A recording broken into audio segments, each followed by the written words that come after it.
Čau lidi, tady je Pepa Bober a jsem tady s Fortnitesem. Čau. A dneska tady máme, kdo dopadne líp s Bournemoutem v Premier League.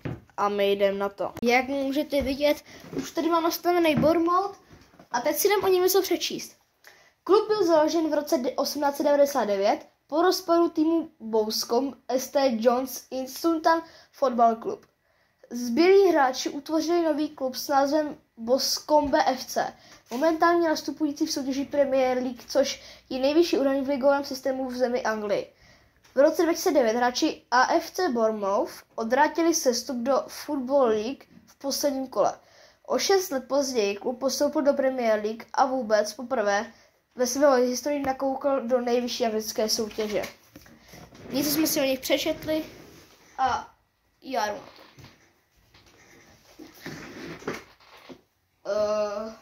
Asi si nebudu nastavovat žádný věci, nechám to tak, jak to je. A v každé sezóně můžeme odehrát jeden zápas přes režim nejdůležitější akce. Jdu na to.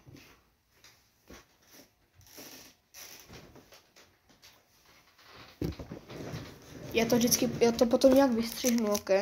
Jo? No to, víš co, to potom jak vystřihnu vždycky. Tom.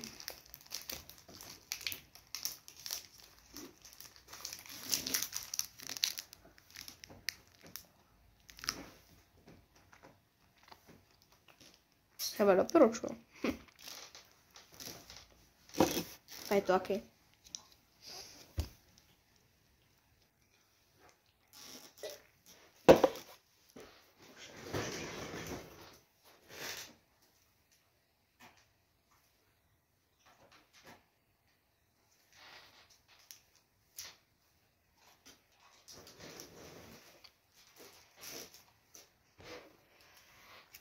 Jak můžete vidět, už tady nastupuju a snad se mi to povede. Taktická vize bude tiki-taka. A teď do toho najmu nějaký trenéry. Ok, takže to úplně nic moc, když se na to koukám. Záloha, ok. Tady potom obránce a golmani, ok. Jo, takže tady Alberta Newmana. Mám to do toho útoku. A já teda najmu nějaký další trenéry. Takhle vypadá ten tým, jako takhle. Žádná sláva. Mám tady na lavičce ještě u 0, 80 rating. Ale jinak nic moc ten tým prostě. Se mi to nelíbí. No já tady udělám základní sestavu. No, prostě se dám ozvu, až budu mít základní sestavu hotovou. Takže základní sestavu jsem změnil. Změnil jsem formaci, takže tady budou mít 2 hroťáky, Solankeho a Unela. Unel je tady na hostování. A já jdu koupit nějakýho pravýho bránce. Jako líbí se mi tady Alexander Arnold, ale obávám se, že asi nebudu mít moc peníze. Jako už tady jednám s jedním hráčem a to se dozvíte až za chvilku. Jak můžete vidět, dovedl jsem tady posilu. Asi poznáte, kdo to je. Je to na pravý obránce.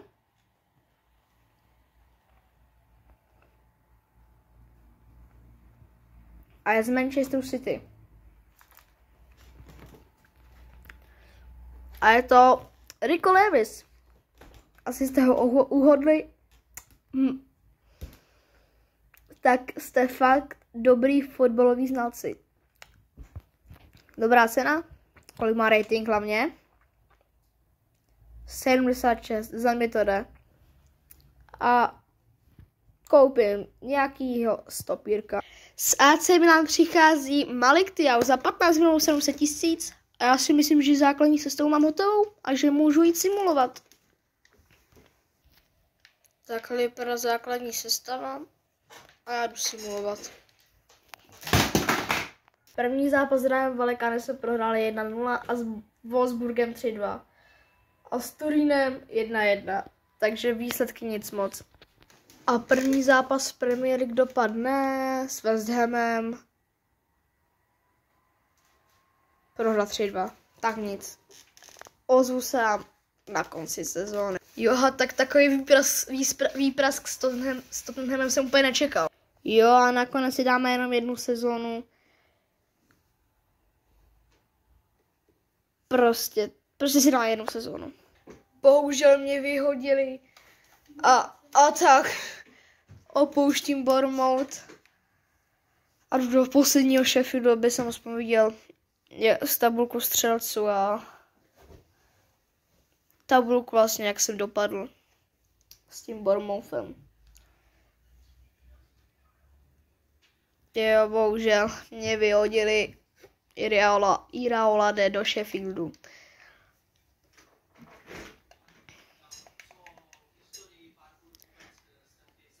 No, Bournemouth 18. místo, Jana Sláva, Chelsea 15. Bournemouth bohužel teda 18. Škoda, no.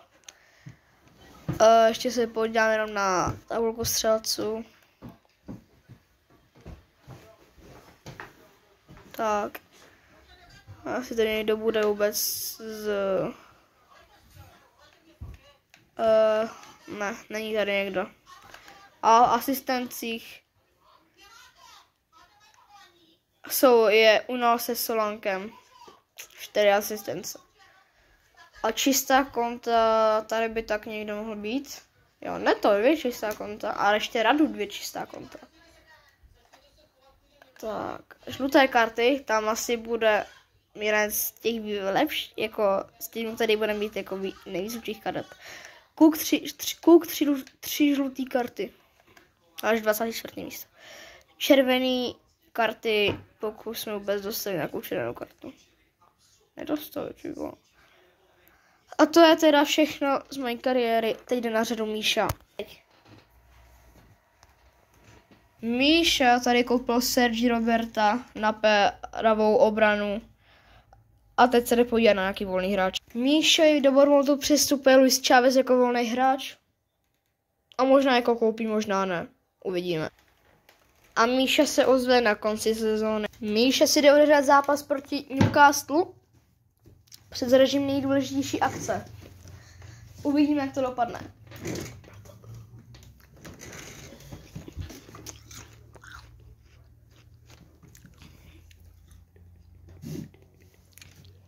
Wow.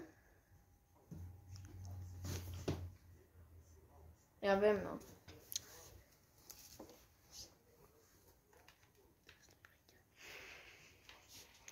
OK, takže má přímý volný kop. Mám zkusit? Je to jedno, je to tvoje kariéra.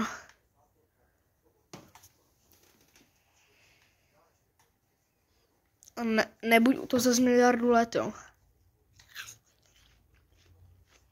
To je nešpatný. Ne. Ale letěl blízko. Ale mě tam nějak nekličkuj s tím, jo. Proč?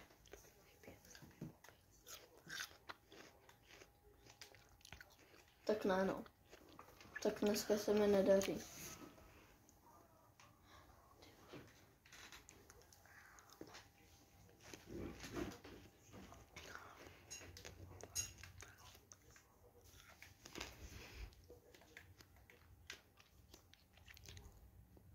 Pojď!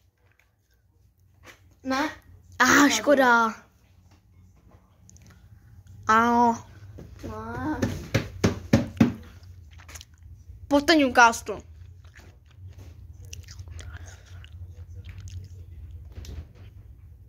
Škoda. Ano. Co to je? Dobře. To bylo nič, ale ok. Ale to ještě předtím jsme oni měli výhodu.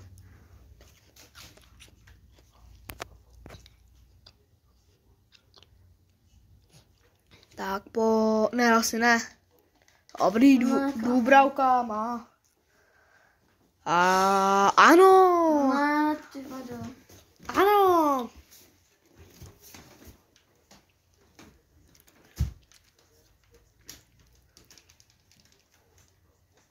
Já, škoda. Co? Škoda auto. Tak ale co to je? Když proti dobrýmu týmu se vybral, tak to máš. A mě to není dobrý.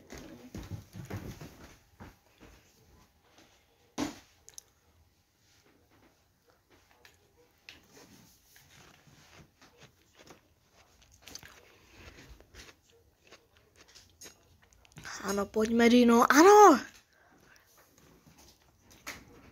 Škoda. Tak To je...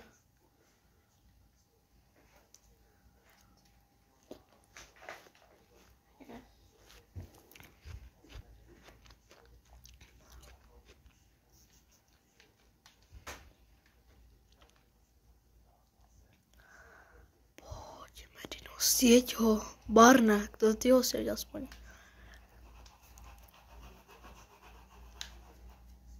Mhm. 70. minuta. Já, dobře, Dubravka. Lady dob.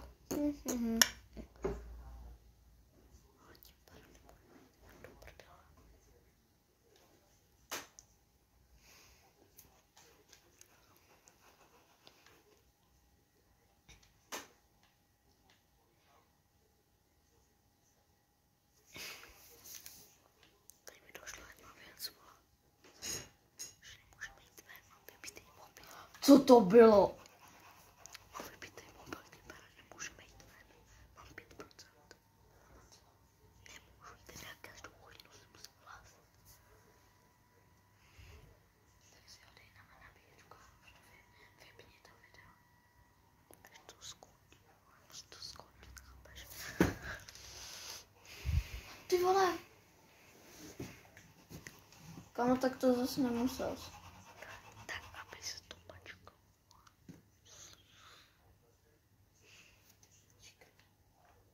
Sorry.